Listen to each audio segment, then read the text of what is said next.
শুভ্রা ঘোষের লেখা একটি কবিতা। প্রিয় নেতাজি। প্রিয় নেতাজি, অনেক দিন ধরে চিঠি লিখব ভাবছিলাম, কিছুতেই আর হয়ে উঠছিল না। আজ কোনো একটা ঘটনার নিরিখে তোমাকে চিঠি লিখতে বসলাম। ছেলেবেলায় আমাদের দোতলা ড্রয়িং রুমে তোমার ছবি। জন্মদিনে পেতাম বই, সেখানেও তুমি। বাবার গল্পে তোমারই বীরত্ব। দেখতে দেখতে, শুনতে শুনতে ক্রমে আমিও তোমার ভক্ত।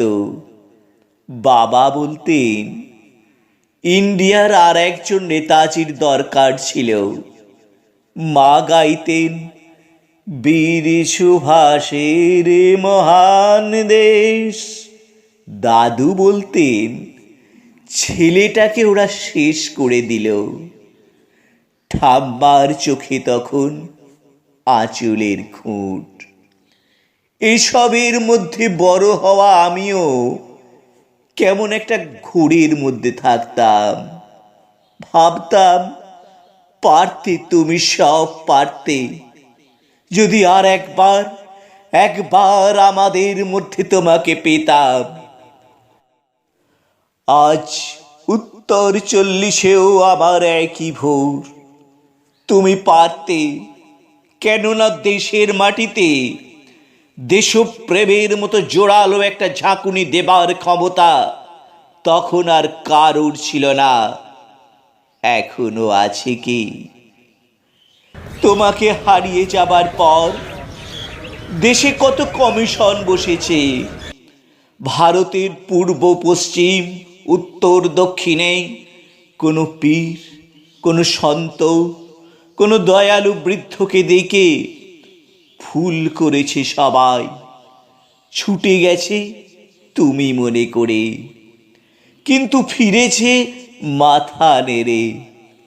তবু তোমাকে পাবার আশায় বুক বেঁধেছে। তুমি তো শুধু বসুবাড়ির নও, গোটা ভারতবর্ষের মণিকোঠার হীরক, যার আলোর শুদ্ধতা কালোকে সাদা করতে পারে। এই বিশ্বাসে ভর করে সবাই ভেবেছিল তুমি আসবে, আসবেই, কিন্তু এলে না। কেটে গেল অনেকগুলো বছর।